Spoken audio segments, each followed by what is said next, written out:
రేవంత్ రెడ్డి గారు మాటలు నమ్మి మోసపోయి అతనికి మేము కేసీఆర్ చేసిన పాపాలను దృష్టిలో పెట్టుకొని ఉద్యోగస్తులు ఆయనకు గవర్నమెంట్ను అంటగట్టాం.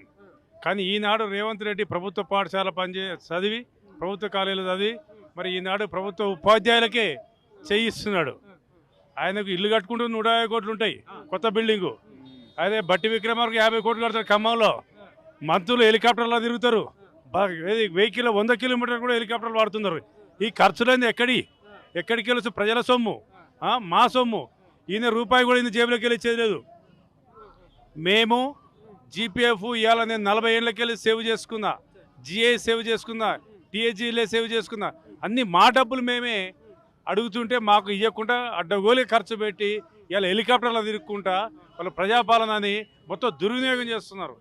ఆడ ఏంది పాపం, ఆడ మూసీలా 5,000 కోట్లు పెట్టి మహాత్మా గాంధీ విగ్రహం అవసరమా?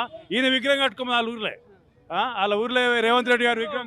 మొన్న స్వయం ముఖ్యమంత్రి నన్ను కోసిన డబ్బులు లేవు, అసలు ప్రభుత్వం దగ్గర డబ్బులే లేవు, అసలు పుడతలేదు. అసలు దిగిపోమను, మీరు దిగిపోండి, మేము పరిపాలన చేస్తాం. ఇదే మేము ఉద్యోగస్తులం, ఉపాధ్యాయులము, బ్రహ్మాండంగా పరిపాలన తెలంగాణను. అసలు మిగులు బడ్జెట్ను మొత్తం నాశనం చేసిర్రు. తెలంగాణను మొత్తం నాశనం చేసిండు ఈ నాయకులే. ఈ నాయకులు కనుక దిగిపోతే ప్రభుత్వ ఉద్యోగస్తులమే, ఉపాధ్యాయులమే బ్రహ్మాండంగా మేము బడ్జెట్ను చేస్తాం.